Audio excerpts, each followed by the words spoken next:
Hi there. Welcome to A Creative Affair, a collection of conversations exploring creativity through the art of photography and other creative passions. I'm Brie. I'm a life coach for creatives. I love the process of figuring things out, and the whole thing is such an incredible experience for me. I won't say that it's always easy, but I always believe it's worthwhile. Like, I can think of so many things that I've had to try and just work through and figure out. And also, I wanted to mention that my life has been shaped by all of the places that I've lived, including growing up in California, 2 years in Malaysia, Utah, Virginia, and now Texas. So I lived in Malaysia with my family when I was really young for about 2 years. And I think that sparked my love for Asian food. I love spicy noodles and all kinds of really, sometimes my friends think I like the strangest food. But it's always different, and I love, love, love it. It's just, I really enjoy the experience of all kinds of ethnic food. So, yum! I'm hungry for dinner. Yum! Yes, you're making me very, very hungry. It's breakfast time here where I'm recording. I'm Len, a photographic artist with a lifelong passion for learning. I'm totally immersed in art and photography. It's my whole life. I read and I study all the time. I'm always trying to improve my photography skills and understanding of the visual medium of how two-dimensional art works. I seem to be buying lots of photographic books at the moment. Years ago, these were my book collection was more technique-based, but now I seem to have moved on to this visual collection of collecting other people's works. By immersing myself in someone else's work, I find that it feeds my passion to produce more art, and I become more visually literate in the process. And I've always wanted to publish my own art in books. This has been a lifelong dream to be published in a book. And it's something that I have honestly struggled to do by myself. So, do you know, Brie, I've actually turned to other people to collaborate with. And by doing that, suddenly I've been able to make it happen and start publishing my work. So today, we're going to talk about collaboration. How fantastic is that? Collaboration. Yes, we are. Sometimes we interrupt each other. Let's just start by talking about our collaboration, and we'll give some examples, and then we'll get into some of the nitty-gritties of doing them. Fantastic, isn't it? Can't wait. Yeah. So in our very first episode, we don't call them one or two. Well, sometimes we do on our notes, but in the first one, we talk about our introduction. So if you haven't listened to that, you can go back to the very first one. And listen to that. We talk about how this podcast came to be, and how the collaboration began, because this podcast is a collaboration between us and kind of the melding of our minds and all of our ideas. So yeah, you want to talk about that, Len? I think it's a beautiful example of collaboration because, one, it's working. Two, we're finding it incredibly motivating, and we both get really excited about recording the next episode. And then as soon as we switch on the phone, we're both nattering away and flirting with each other and having a most wonderful time creating something. And it has all the beautiful hallmarks of a gorgeous collaboration because it's out of control of either of us, and we're making something unique that we both have our heart involved in. and are both unable to control it to the point that we make something together that is incredibly beautiful. And I think it's a beautiful example of a collaboration. And probably either of us would think creating a podcast is too hard, and I'm not going to go there. I think so. but I would have never done one on my own. Never, ever, ever. So, but I find partly because I'm social, right? And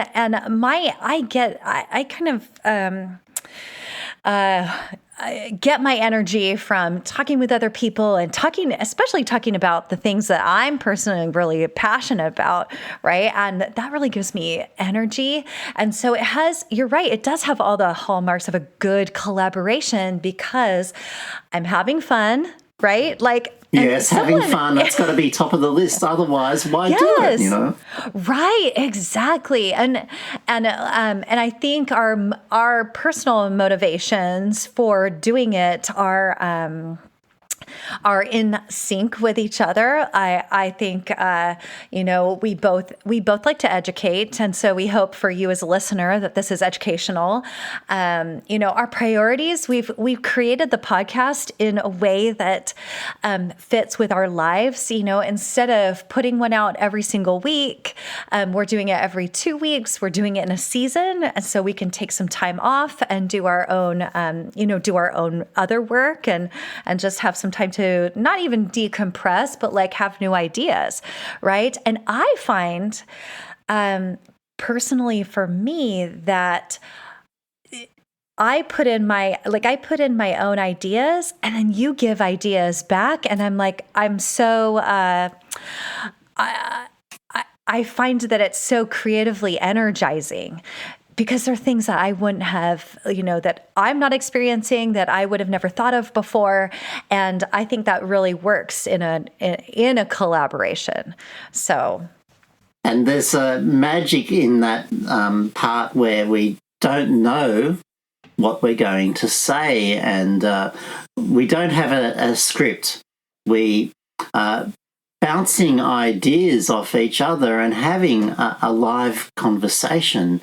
And that's what I was saying earlier about it. That part is out of our control. And that's an incredibly beautiful part because it keeps us on our toes. It keeps it interesting and exciting. And we're not just reading a script about how to collaborate. We're talking about it live. And as a creative act, it's teaching us where to go in the process of making it. And I absolutely love that. And I think it's a beautiful example of a collaboration that for us is incredibly successful. It's successful because we want to keep doing it, and hearing from people listening to it is really, really exciting and has been motivating us to do more. And we also don't know where it's going. And I find that incredibly exciting as well. We haven't even decided what we're recording for the next episode yet. And that's really exciting because we can have that conversation. And it's beautiful. But also I do want to say that's how we've set it up. That's how we set up our expectations for because the way this works for us doesn't necessarily work for other people. But so we decided together, and that's the collaboration part, how it was going to work, and that we both agreed to it, right? So in the setting up process, and we'll talk about in a little bit, how do we do that? What are some ideas for how you can do it? And but the bottom line for me is that you and I have agreed on how this is going to work. It's just we have notes, but it's going to be free form, right? And so that, and we don't have any expectations that someone is going to be and we don't get frustrated either because we know exactly how it's going to go because we've communicated that, right? So what other collaborations besides this really amazing affair have you done, Len? I've actually done lots over my life, and simple ones like a business partnership where I ran a business with someone else for a number of years. Obviously, there's life partners and those sort of ones, but one to do with art, which was really exciting for me, was with another artist, and we called ourselves Christine and Len, and we joined forces for a number of years, and we would dream up photographic shoots together, go out and do them with people. This was very humanist, what we were doing with models and people getting dressed up and nudes and a whole lot of really gorgeous work. And we would pool our work together, and then one of us, and we'd take turns of this, would actually go through the pool and pull out work and then process it.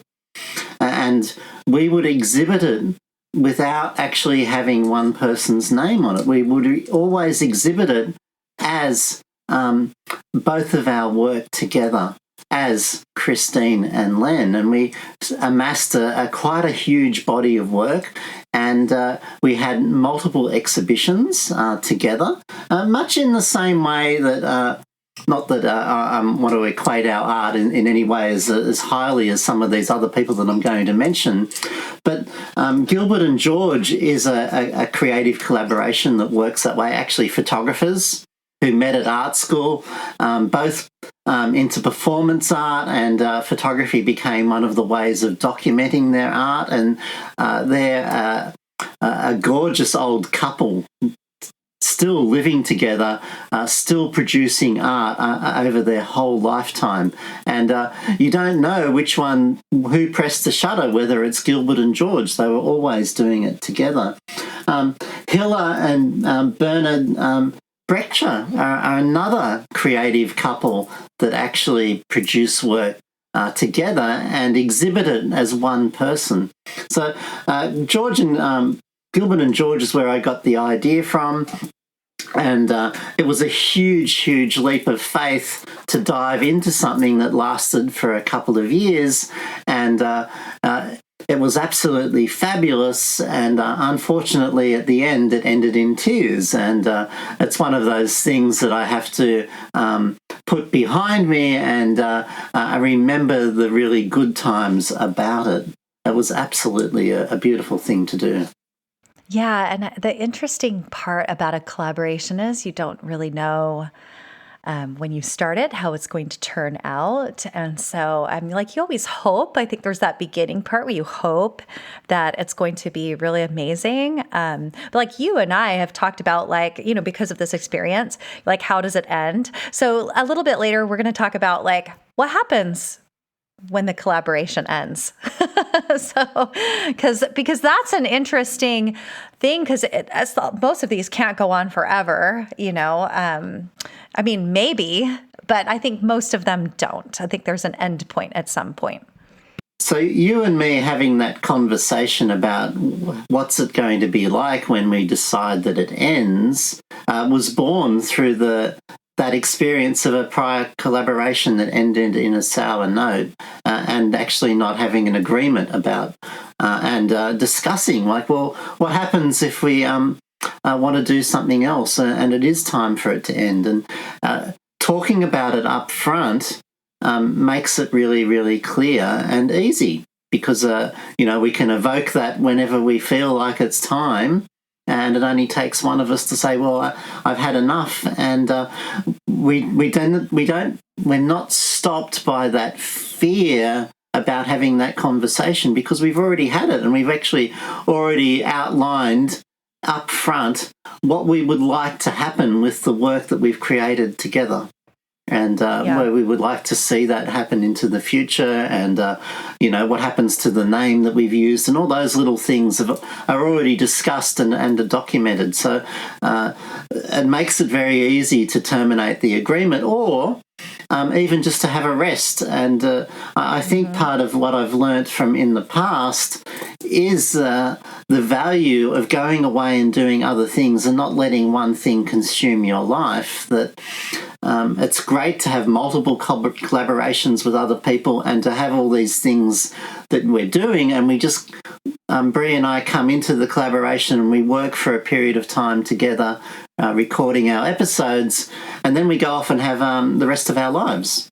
And then we come back and enjoy another one, because during that other rest of our life we can ruminate and think about those things and plan and have ideas, and then when we come back and do it again, that's really fresh and exciting because we've grown in that time apart. And there's this, based on what we've talked about, right? All the things that we've agreed on ahead of time and planned, then we have this trust. And I guess we're weaving in some of the hows, into this conversation, but right. But there is this trust that you really need to have when you do a collaboration, because you don't know how it's going to end. You don't totally know the other person. I mean, you and I, we've never met in person. We had some conversations, right? And I think it's really healthy to say, yeah, I'm putting myself out there. I'm having this trust. I'm weighing. One of the hows I wrote down was weighing the risk to benefit. It's that risk to benefit ratio. For me, it's low risk. It's some time, and there's some details and online posting and all kinds of little things like that. But the benefits for me personally are huge, and I think we both together, Len, I think I can speak for both of us saying, I hope the benefits for you as a listener are also huge, right? That this collaboration, that you are getting something out of this collaboration. And I think that's what happens in life, is when it's not just like the one person, it's when you have two or more people doing a collaboration, the creativity can go almost off the charts because you have so many different viewpoints and in my little intro bio, I talked about the different places I've lived that have influenced me, and your experiences, Len, have influenced you. And then when you come together in a collaboration, you can kind of combine all of those different experiences, your knowledge, and the different ways you create to make something that could be even more beautiful than you could create by yourself. And that is one reason why you would want to do a collaboration, right? Yeah, I think that's a really important thing, is that there is so many reasons why we would like to do it. It holds us accountable to each other. Of course, it's really, really inspiring. The accountability really works is that we make an appointment and we both show up. And how hard is it to make an appointment with ourselves to show up and do creative work? And I know I find I struggle with some of those things, and I have to use deadlines to write an article, or I'll use a trip away to provide the space in my life to create more photographs. But on those days when I'm at home wondering what I'm going to do, I struggle. And I found that collaborations actually are incredibly motivating and are very, very productive for me. So not only is it inspiring, but I find that that accountability forces me to do work each day towards it, or in bursts, or whenever it is that we need to work on those sort of things. It's incredibly motivational. Now, one of the other collaborations I've done is on books. And one that we're just finishing off at the moment, and maybe by the time you hear this, maybe it's getting close to being published, is a book that I've done with a beautiful lady called Jody Rose. And Jody was actually a ballet dancer in New York in her younger years, and she married Murray Rose, a famous Australian Olympic swimmer. And we met when she asked where I was actually referred to take a portrait of her for one of the books that she was doing. And we became really good friends. And over time, we actually, I mentioned to her that I'd like to do something with her. And one day she actually approached me. And it's usually me doing the approaching. I must admit, me reaching out, because I know how beautiful a collaboration is. But Jodie reached out and said, "I'd really love to do some art with dancers and trees." And she knew the passion for my love for photographing trees. In fact, she used my tree photographs in a book that she put together about caring for a loved one who's has a terminal illness, and that process of caring, knowing that they're passing away and that you're looking after them. And she went through that with her husband, and as part of her grieving process, I'm sure she actually wrote a book about it and interviewed lots of people about it. So she used my tree photos, and that was our first little collaboration together. And then she said, "Well, what about we do something with dancers and trees?" And we started photographing. She runs a ballet school here in Sydney, and she turned up with ballet dancers, and we would go down to the forest and to the parks, and we would photograph them together, creating the photographs together. And I knew how to photograph trees and people, and she knew how to pose and to get a dancer to express their emotions. And we talked, just like you and I talked, Brie, about what our values were, and we set out what we were trying to achieve. We were interested in the relationship of humanity with the trees. And slowly it evolved that we're doing a book. This isn't something small. It's an exhibition. It's going to be a book. And Jodie went away and actually interviewed lots of people and came back with the words for this book. And this collaboration has been in the works for 3 years now, and it's only just getting to the point of publishing it. And we've been trying to find a publisher, and so we eventually now have to go down the route of self-publishing. So that's been an incredibly valuable collaboration, and has meant actually achieving that dream that I mentioned in the introduction, of publishing a book. And we'll get there shortly with it. And it has taught me so much about who I am, and being able to make an artwork together. And I think that it's such a valuable thing to talk about, the lessons that can be learnt from that. And if you are thinking about diving into a collaboration, what are some of the pitfalls? So thinking about, well, what are the benefits? And what are some of the downfalls and the side effects of the... Have you... before we dive into them, Brie, have you had any collaborations? Well, I have not had as many as you have. And by the way, I just want to say, you mentioned that you just asked. And this is what Len does. He just reaches out and he says, "Hey, how about this?" Right? And so I don't think it even needs to be, proposing a collaboration doesn't need to be some sort of big to-do. It could just be as easy as like, "Hey, just had this idea come to me. What do you think?" Maybe. And that's what you did with me. I wonder if there's a space for a collaboration here, then figuring out how to make that work. And I think I'm really excited to see this book, Len. I'm really excited. And I am too.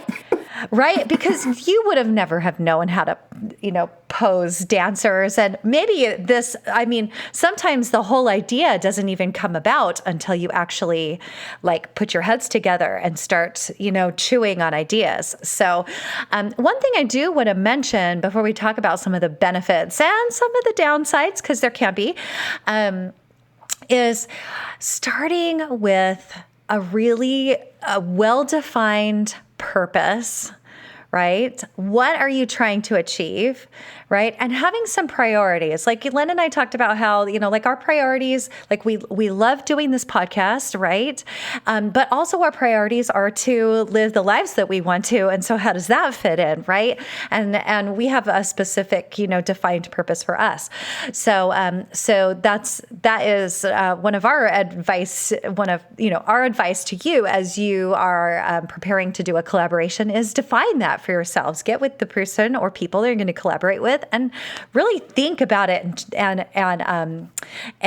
work that out. Like, what are you trying to achieve? Because that goal that will keep you focused for the whole time during your collaboration, so that everyone's clear on what you're trying to do, right? So, and by the way, a collaboration can be, we talk a lot about photography here because that's what we are, but I'm also a musician. And so I've done, you asked me, Len, what kind of collaborations I've done.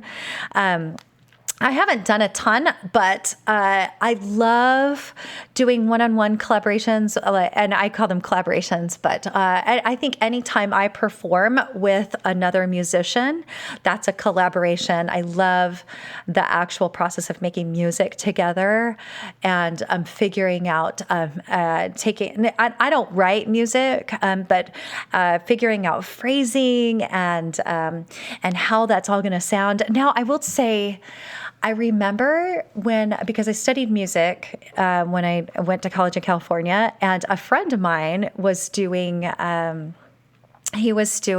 composition, and he composed a piece for myself and another violinist. And he was having me do some weird things I had never done before, but I was like, sure. And so he got with myself and the other violinist. And as he was figuring out, he had some of the basics.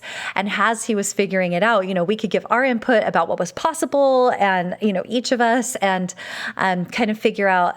So it wasn't necessarily like an equal collaboration, but we were helping him. We were collaborating with him on his work to help him achieve his goal of writing his piece of music. And it was so fun to perform this piece for his juries, because that's what you have at the end of the semester, you have a jury.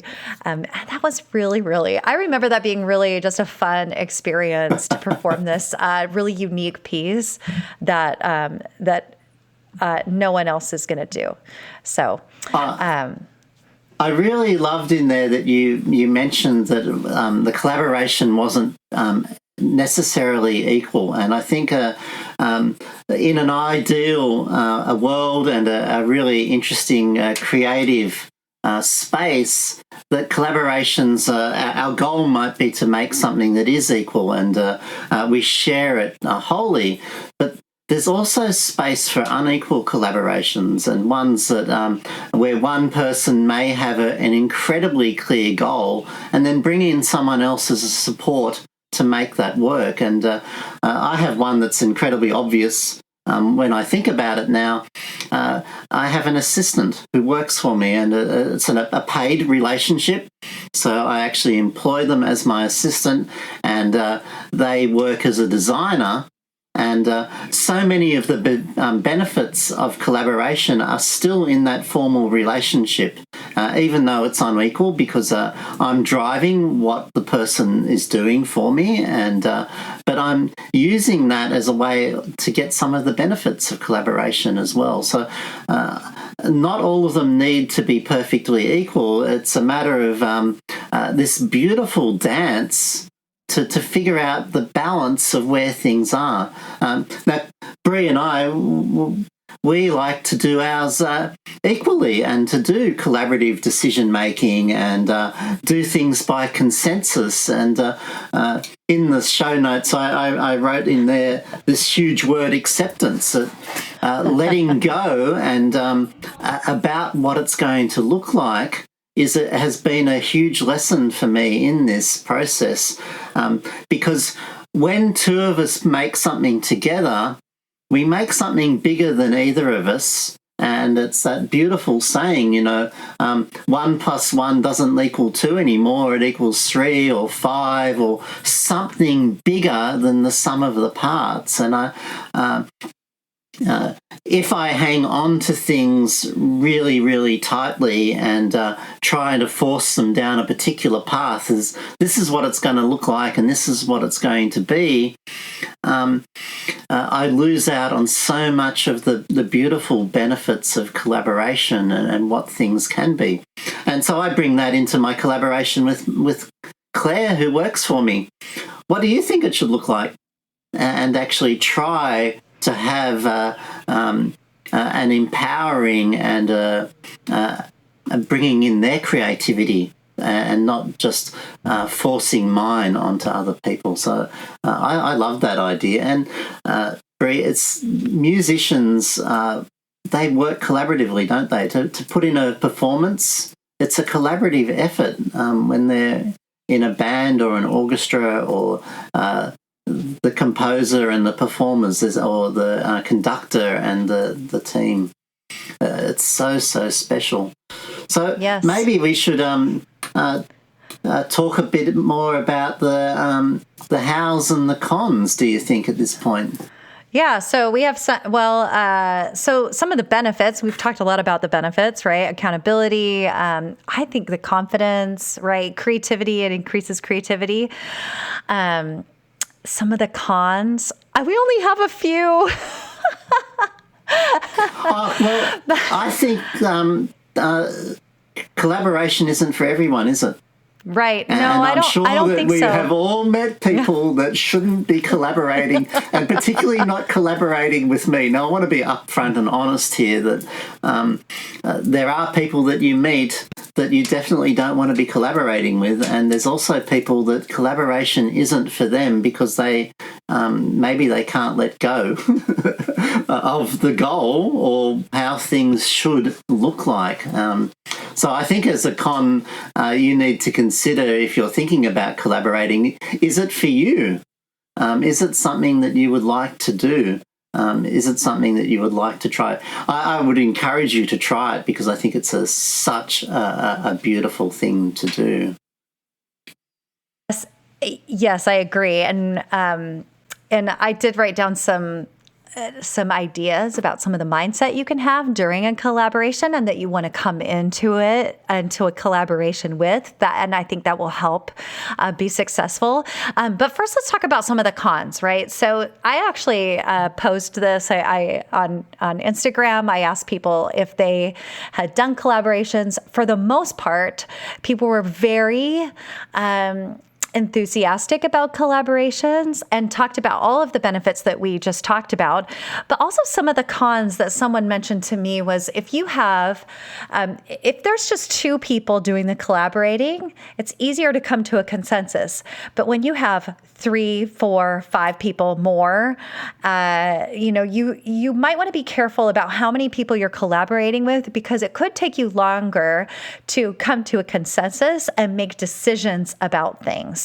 And so that kind of decision making probably could be a little bit, could be well defined about how you're going to do that, So what you're saying there, Brie, is the bigger the group, the harder it is. Yeah, is that right? I think so. Right. I think so, because the beautiful thing about a collaboration is so many people come in, you're having people come in with ideas and all their, especially us as creatives, like we have these, I don't know about you, but I have so many ideas. Oh, we could do this, we could do this, we could do this.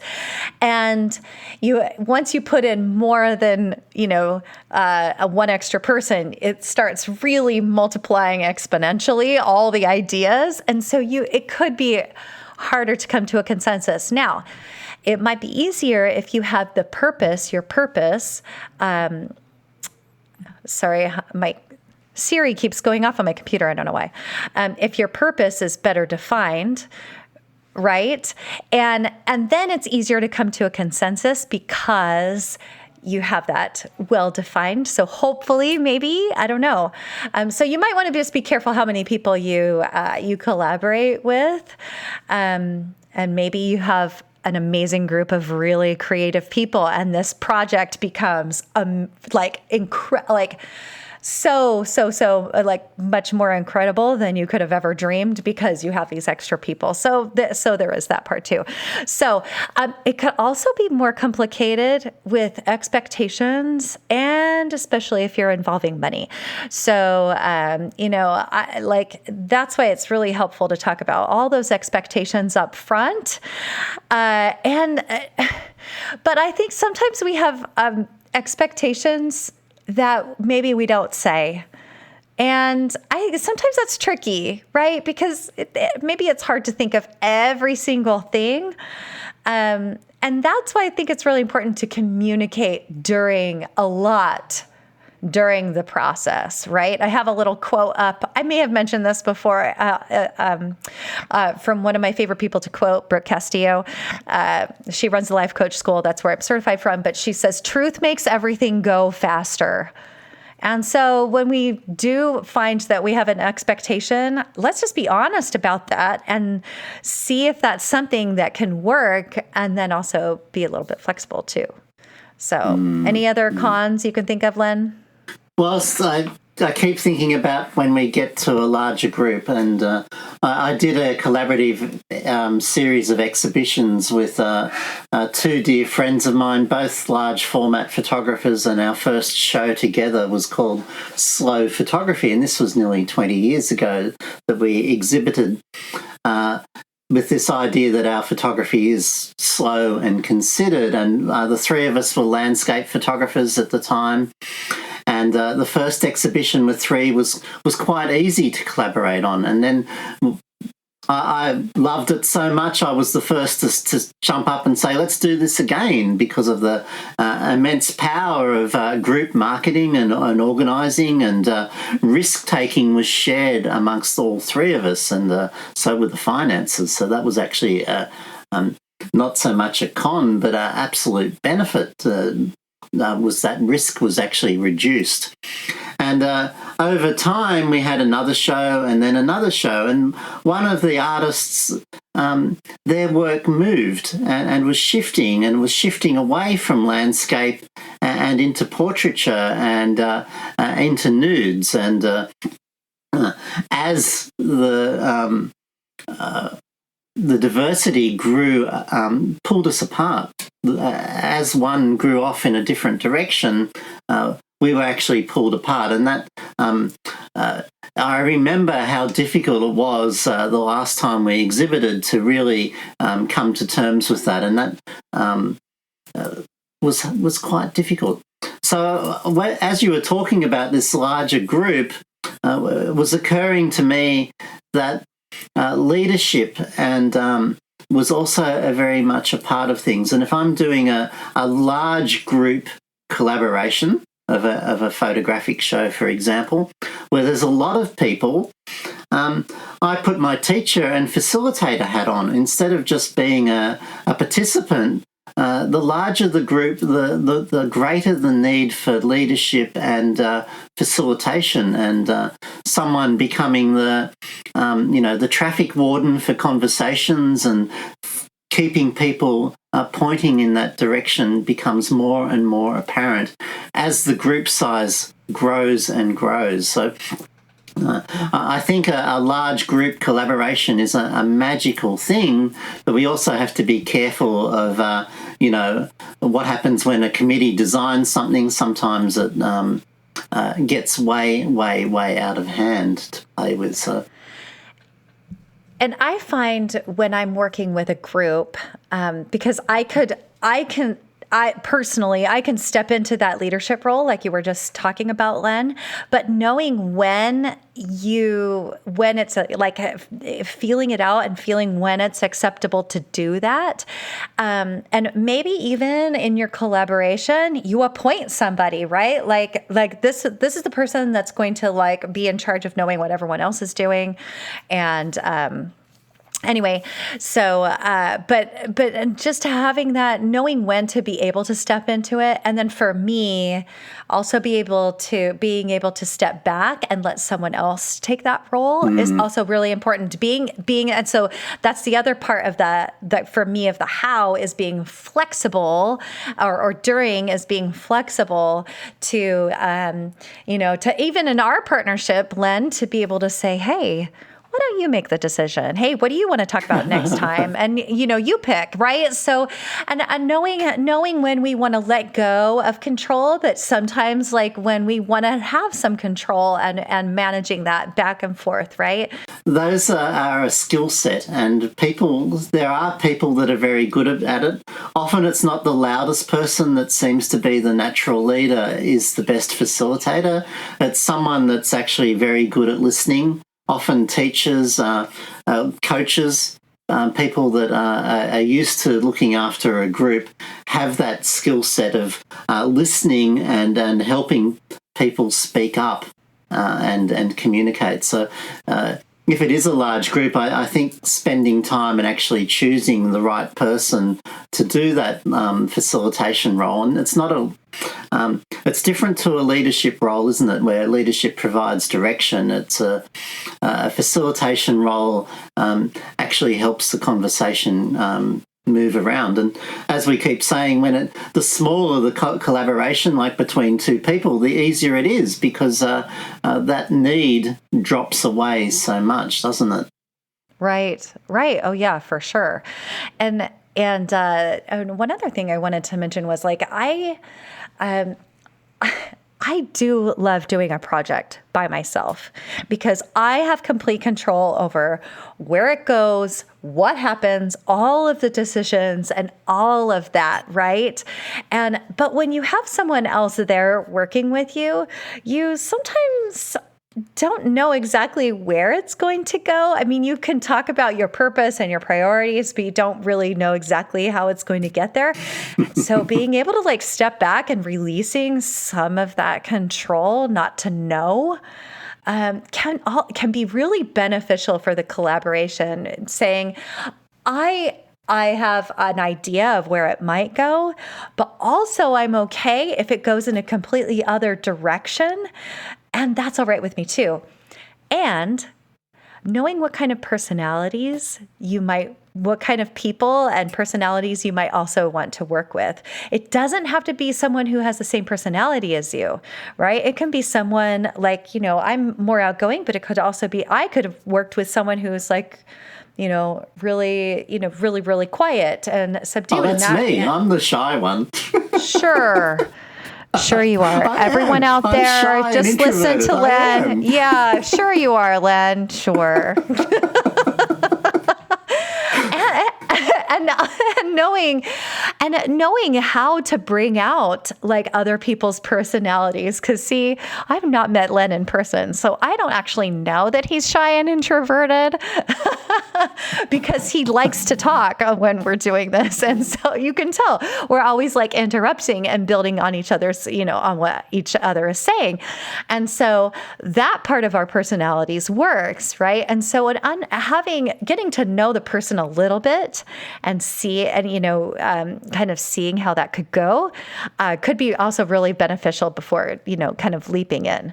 So. That great unknown about where it's going is not only a benefit, it's also a con, isn't it? And sometimes that can be incredibly scary, not knowing where you're going, not having that roadmap for the future as what's going to happen, and letting that go and allowing it to unform and unfold is also the benefit, because that's the exciting thing, isn't it? That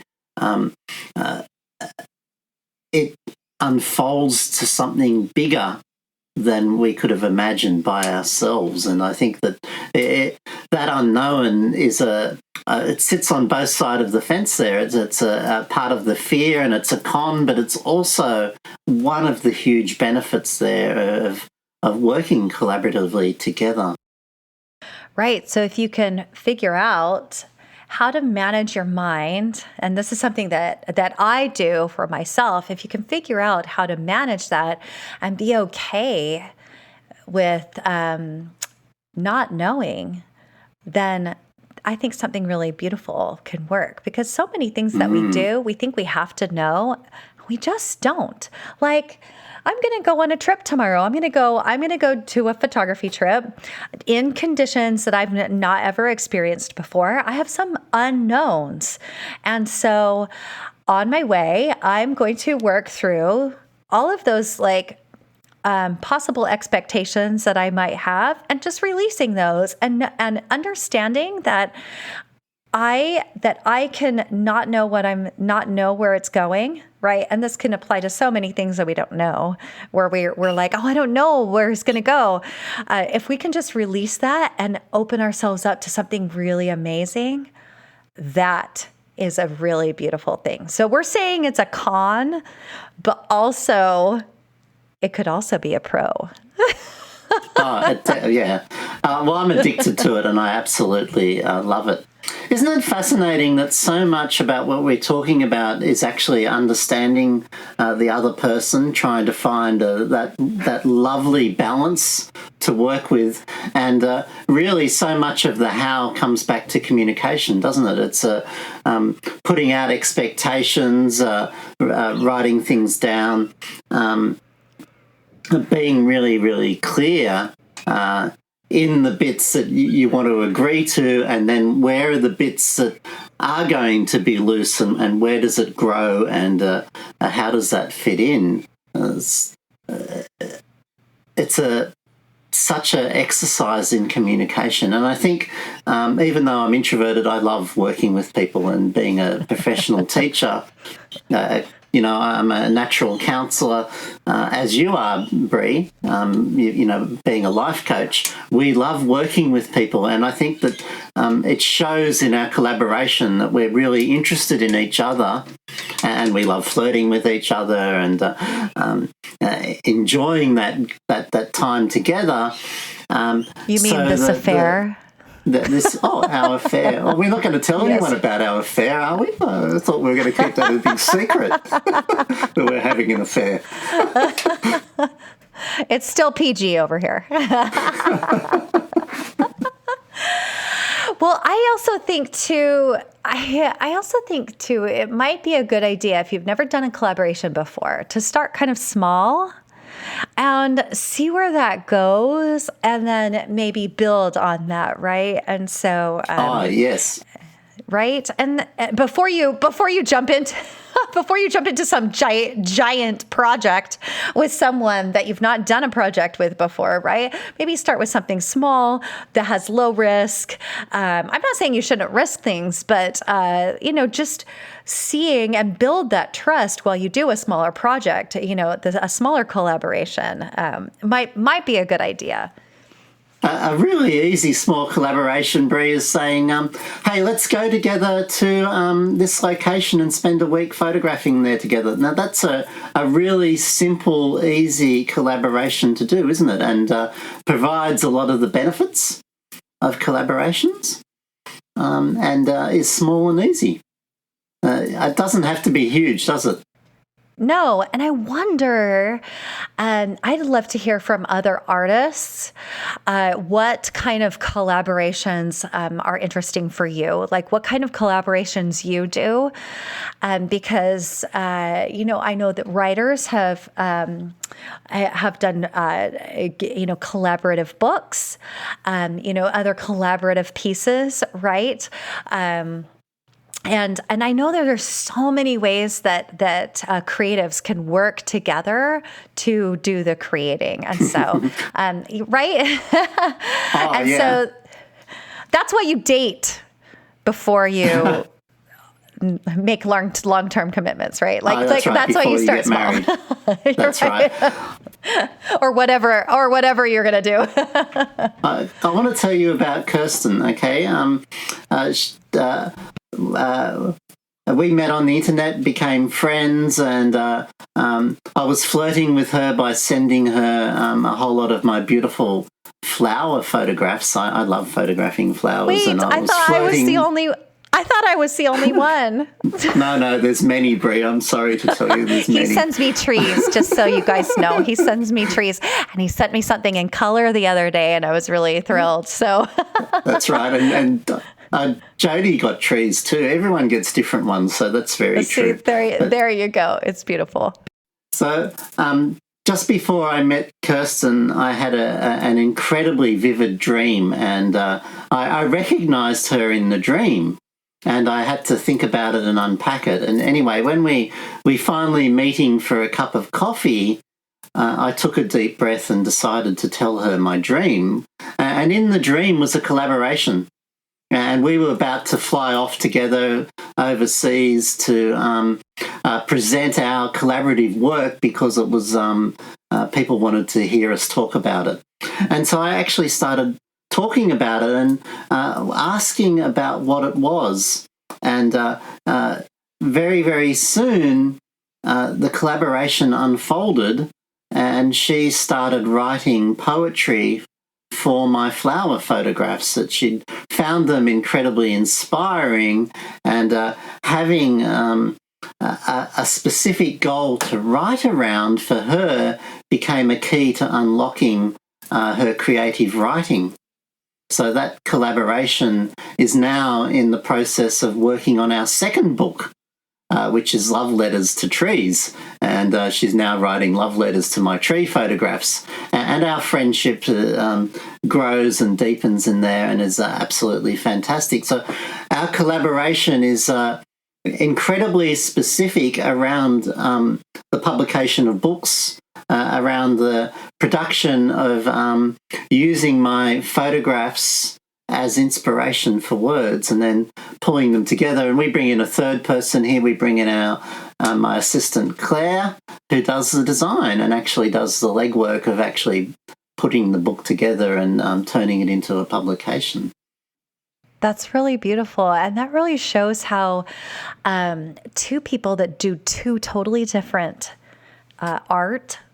kinds of art can collaborate together, right? And also with your book, with the dancers with the trees, you have dancers, right, who were artists with their bodies, right? Yes, and then yes.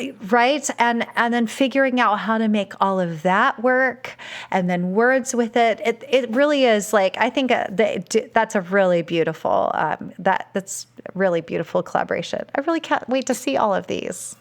Well, one of the exciting things is that underlying there's some very core values about what we're trying to do. And in all of those examples there's a core value about Mother Nature that we actually share. And there's a desire to make something and work on something together. And also to let go of the final product and trust that process so that something really beautiful comes out of it. And for example, my favourite flower photograph mightn't make it into the book because it didn't speak to Kirsten with her words, or oh no! Those sort of things happen when you work in collaboratively, aren't they? That you have to let go of control to let the greater become really, really special in it, doesn't it? Yeah, and achieve that consensus, right? And let each person express their own opinions, and then working around some of those to figure out how and how you can compromise, because that's another thing that we talked about. So one of the things that I wrote down is mindset, when you're talking about mindset during a collaboration, because you can start a collaboration, right? Like you can weigh out the pros and cons, you can start the collaboration, but it's in the doing of it that makes it successful. And I would say as a coach, it's all in your mindset about how you each approach it, whether or not it's actually going to be successful. And so if you can compromise with each other, right? Be curious about what each other's thinking, what kind of other ideas that the other has, and how maybe an idea that someone has that is initially you kind of want to write off, like, oh no, I don't like that. Give it a minute. Take the time. Think about it. Maybe it's really amazing and you're not giving it a chance. So it's being flexible and compromising in that way, right? Also part of that is patience and tolerance for the other person and their own experiences that they're bringing. So it's all of those wrapped up. So there's more. Yes. We're going to say. I was just going to say, in that art of compromise and patience and tolerance, a bit of time helps me personally, and this is something I'm happy to share, that often people say something to me and it triggers me, and my immediate reaction is, no, go away, I'm not interested in that, and a wall comes up. And then over time I think about it, and once I can get beyond what it was that maybe has triggered me and come back with it, I can then think of it and go, oh my God, really, that was a really, really good idea. And so much of collaborating it's like brainstorming, isn't it? You've got to throw out all of these beautiful ideas, and we need to be initially non-judgmental about them.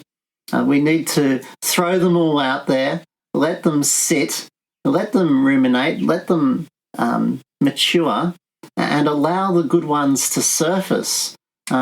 Because if our mindset is no, that's no good, that's not going to work, the collaboration isn't going to grow and unfold, is it, Brie? We'll get stuck without any compromise or without that sort of positive thinking about things. For sure. And I think two things that I like to do.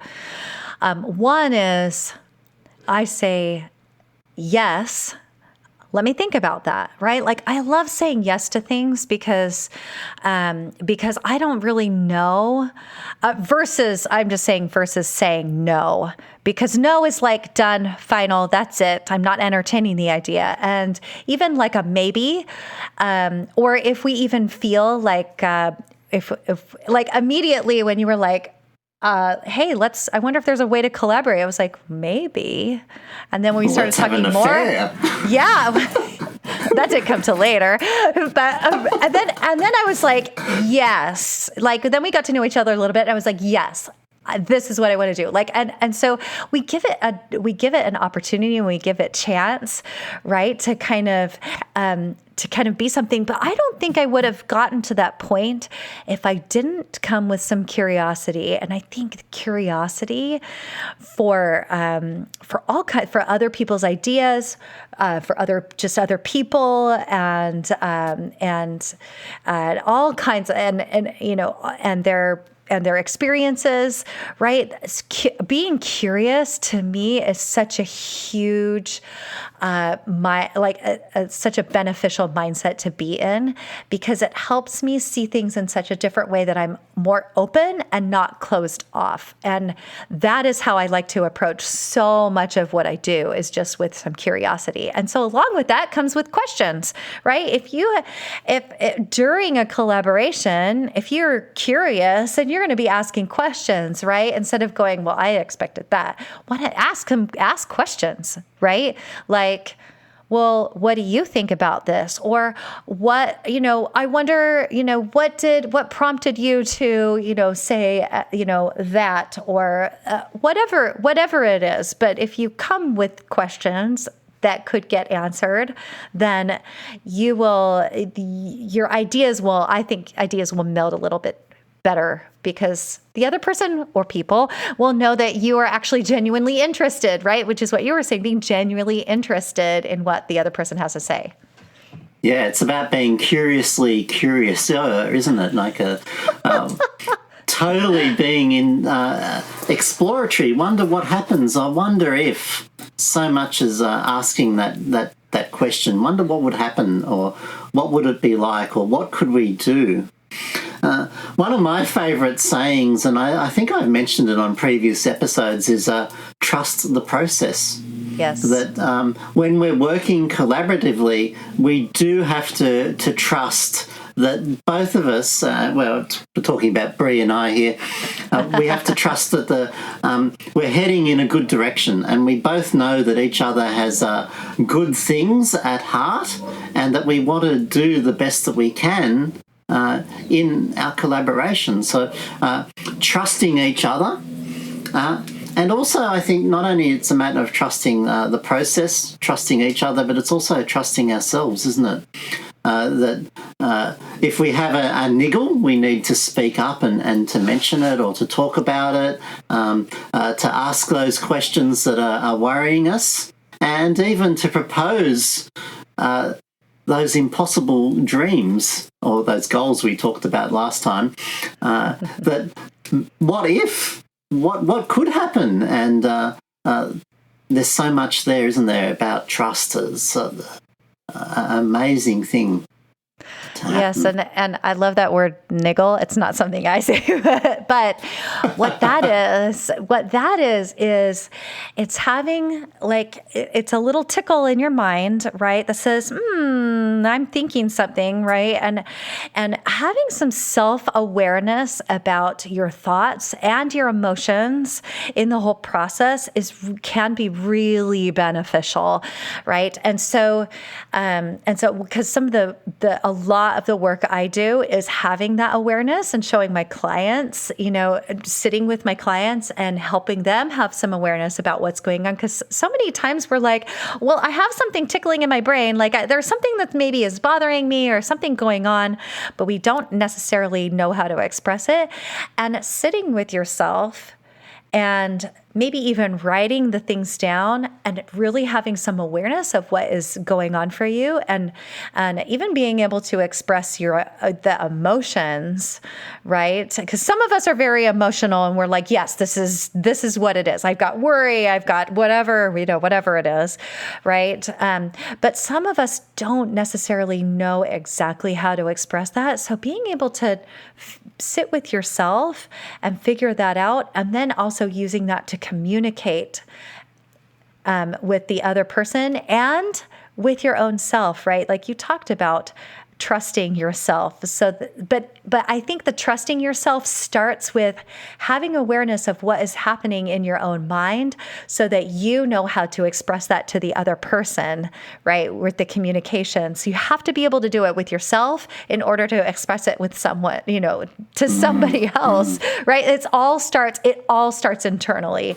And so if you can come at that with, if you can come at these collaborative endeavors with a really healthy mindset, using all of these different tools that we talked about, and being able to, I think coming at that with using all the tools, you'll be really successful, because in the eventuality that it's going to end, then you can walk away saying, I approached the collaboration in a way that I was really happy with, right? And knowing that even if it doesn't end in the way that you expect, that you still came at it in the best way possible, right? Which is that's how I want to be in this collaboration, Len. So see, we're learning stuff about it to end. But here's the thing. Eventually, my hope is that we'll still be friends, but I believe eventually it will end, which is why we had the conversation from the beginning, right? Yes, exactly. Exactly. Right, about how it was going to end, right? Because I don't have any grandiose ideas that we're going to do this podcast until we're both dead. And so and I would like to, I'd like to have time and space to go do other things as well, as I'm sure you would like to. So these things do end. And so when you can approach when you can approach anything with a really healthy mindset, then you can be really proud of how you came at it, right? So that you can be happy with how with your portion of your contribution, and even if someone else doesn't necessarily perform how you expect, you can still be happy with you. So yes, and that's a fantastic thing to do, isn't it? Talk about that and actually have it out there. I really loved it, and while you were talking there about that idea of sitting with yourself, and if you are having those feelings, sitting with those feelings. So often we actually bury ourselves in action. yes, To hide ourselves from our feelings. And often when we have those feelings, we need to sit with them, identify what it is that's actually happening and why, and the things that are triggering them, and actually then work out ways of dealing with them or finding solutions with them. It Right. really raises that last question, isn't it, Brie, is what happens when it doesn't work out? Yeah. And how do we go about handling it when things don't turn out as we hoped? Because if it ends, right, when it ends, it's either going to end one of two ways. One, you're happy with it, and you don't really need to talk about that, do you? Like, yay, it's over, success. Oh, well, no, right? I don't agree with that. We need to celebrate that it ends yes. style. I mean, like the success and That's the feeling right. of accomplishment isn't like Absolutely. that's not really something that you have to like dig into and really try and piece apart, right? But what if it doesn't turn out the way you expect? I hope that doesn't happen for us. Oh, well, it's obviously not, because we're both so Right. excited by it, and it is turning out so beautifully. But just say it wasn't, Brie. What could we do if it isn't turning out before we get to that? Oh, it's time to end it. I'm sure there's a lot of things we could do to sort that out, couldn't we? Well, sure. And the first one is going back to communication. Having excellent communication in the whole process is really going to be one of the main keys for success, right? And even if there's some sort of conflict that arises that one of you thinks, oh, this can't be, I got to step away, right? Being able to have those tough conversations without any of the drama is it can be so tricky to do, but it's so healthy and good for the collaboration, because if you can do that, maybe you can turn it around and have a successful collaboration, right? But sometimes, even though you let's say, well, I don't want to use us as an example, right? But let's say you're having a collaboration. Good. Hey, yeah, no, because that would jinx us, right? No jinxing, That's right. Touch wood. We're passionate about our passions, and we want to keep doing That's this. exactly right. So there's a really great book. I didn't put this in the notes, but because I just thought of it, there's a really great book. It's called, oh shoot, now I feel old. It is called. While you're thinking of darn that, it. Conflict resolution's really gone out of the wind lately, hasn't it? I noticed that people don't talk about it as much as they used to. But those beautiful I statements in conflict resolution, when you do this, I feel this, are really, really helpful, aren't they? And actually owning rather than blaming other people. And when you study conflict resolution, it's very much about owning the feelings that we were talking about before and not blaming the other person for them, and then explaining why they're triggering you. And that's one of the big takeaways I've got from conflict resolution. Did you remember the name of that book, Brie? Yes, but yes, it's called Crucial Conversations, and we've actually used this with our kids, right? To be able to sit down with someone else and have a conversation that could feel like you're having a conflict, but being okay with it's really about being okay with the discomfort of having a difficult conversation. And that's a really excellent book for anyone that's interested. And I think it's been helpful for us in parenting. It's helpful for me to, dealing with, other relationships. And here's the one thing I want to say, Len, because I'm going to say something. I'm going to totally disagree with you. Okay. So now he's laughing. He's like, wait, what are you saying? No one, and this is one of the huge things that is so hard to manage in relationships, because a collaboration is a relationship.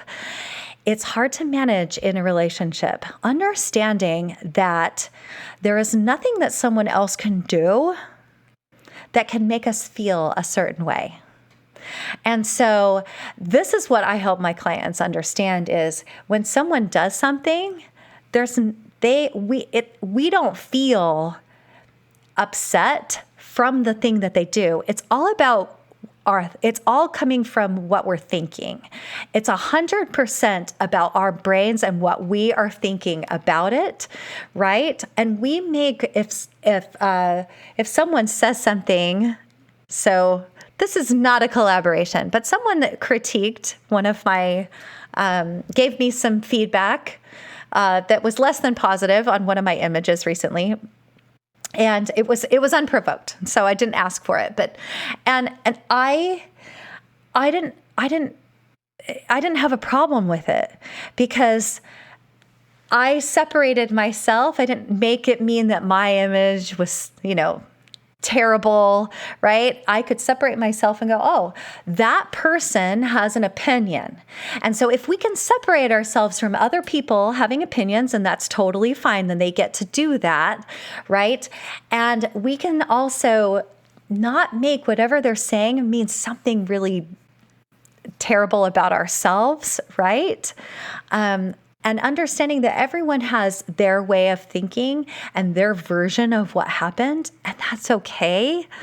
Then we can have a little bit of a little bit more healthy conversation. I'm doing all these things with my hands. If you're watching on YouTube, right? Stop. I'm a hand talker. I hope you can't hear it in the microphone. I just touched it.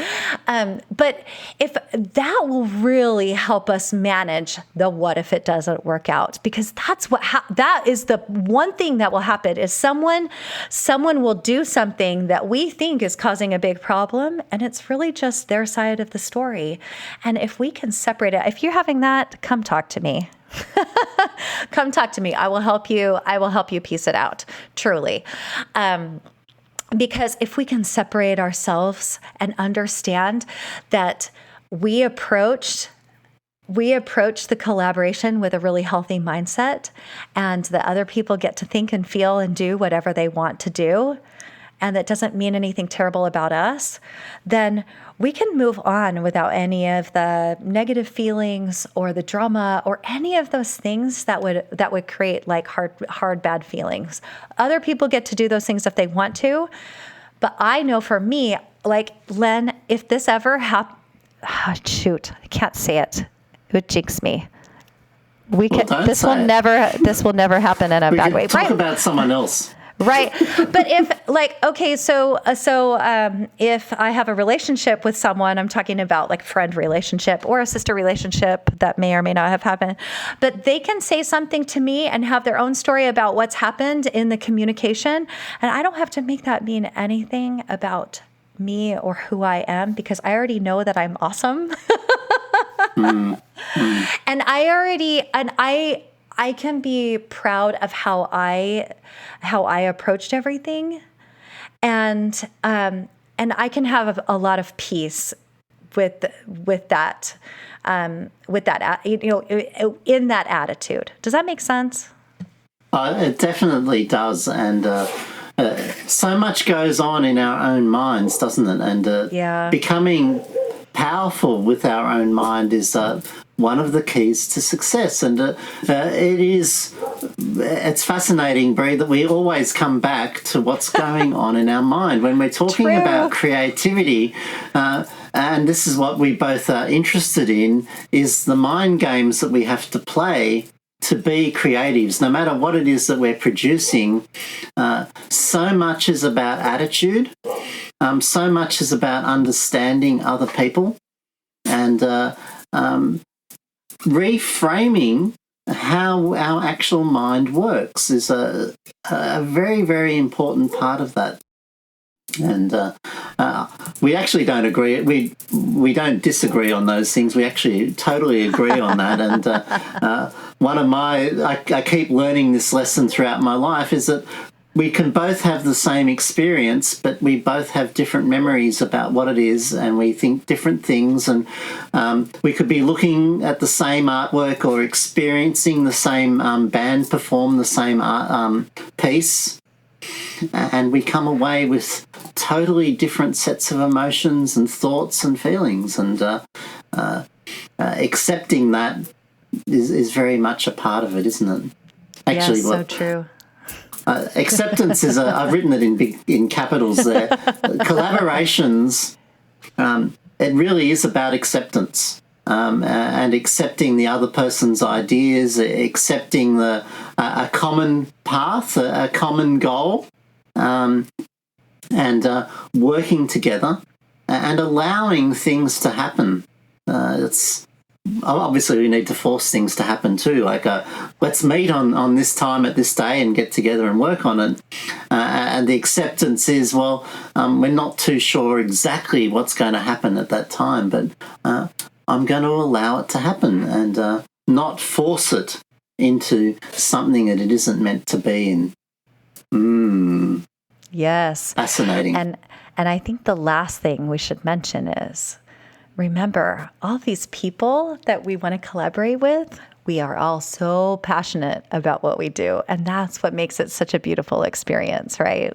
Oh, yes, very much so. And, Brie and I are always talking about loving what we're doing. And when we do these collaborations, we want them to be fun and enjoyable, don't we? And to be a wonderful experience. And having giggles and laughs and making things happen is very much part of it, isn't it? Yes. So hopefully that is, this conversation was helpful for all of you. If you are thinking about a collaboration or currently working on a collaboration, which I hope you are, because it really is such a beautiful thing. So, Len, what a wonderful conversation about collaboration. I'm inspired to do more. Yes, I really am inspired to do more. And I did reach out to people. I posted on my Insta story and asked about collaborations. So many people I said this before, so many people were so positive. I really am looking forward to doing more. So we do have highly recommended, aren't they? Yes, 100%. Yes. And I'm thinking about who else I can collaborate with and how it might happen. So here's our questions for y'all, because I live in Texas, so I can say y'all, which means you all for anyone around the world. Okay, so it's y'all. Would you benefit from a collaboration? The answer is yes.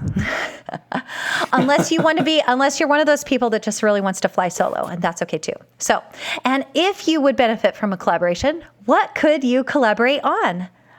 Let your creativity flow. Just let your mind wander, right? Talk to all kinds of people. See what kind of possibilities there could be. And who could you collaborate with? And if so, how would you introduce that idea? You could be like Len and just message me and say, I wonder if there's a collaboration that could be done. Why not? Right? What do you have to lose? Really nothing, right? Isn't that what you were saying before we got on this conversation, Len? Really, we don't have much to lose just by asking the question. So, and it's only time is the investment, isn't it? Right. Yeah. I mean, wonderful. I doubt the other person is going to say, that's a terrible idea. So, and if they do, that's not the person you want to collaborate with. So move right on. Exactly. Absolutely. Exactly. Move right on. Someone says no, move right on. So we invite all of you to keep the conversation about your creative passions flowing by engaging other people in conversation and also with us. You can email us at create@acreativeaffairpodcast.com. And just by way of information for y'all, as a certified life coach, I actually specialize in helping other creatives become more satisfied with their work. Ooh, that's so fun. And I help others overcome creative blocks and achieve big goals. So you can head to my website at www.creativemindscoach.com to read how I've done some of these things myself, or you can schedule a discovery call to chat in person with me. And I can tell you all about a 10-week program I have that can help you achieve your creative dreams. How about you, Len? Well, Brie, as you know, I really love this creative collaboration that we are creating today. Few creatings there. For one, I found a gorgeous new friend to talk to. Brie, you're so gorgeous. Our conversations are amazing. They're inspiring, and I just love them, and I get excited knowing that the next one's coming up. I love that we can flirt and laugh and enjoy our time together. The whole thing is just so uplifting. I'm also so excited that already we're planning season 2 together, and that is exciting in itself. And did you know that some of these book collaborations we just talked about are in the publication pipeline? Len's Journal is my own publishing house, and I invite you to stop by there and have a look at the magazines and these books that we've been talking about for you to buy and have a look at. And I do hope that some of you do. And there's also a really cool newsletter there called Len's Journal Newsletter. And you can sign up there and follow my adventures in creativity and my other collaborations. And you can do that at lensjournal.com. Well, as always, links and there's definitely going to be a link to that book in the show notes because, Brie, I'm going to have to buy that one and read that one. And thank you for that recommendation. They'll be in the show notes. Or you can, if you don't see them in your podcast reader, you can always visit us at our website, creativeaffairpodcast.com. So if you enjoyed this episode, please be sure to subscribe or to follow us in your favourite app. And we've also got an Instagram account, so please follow us there. A Creative Affair podcast, it's called. Well, Brie, until next time, please enjoy.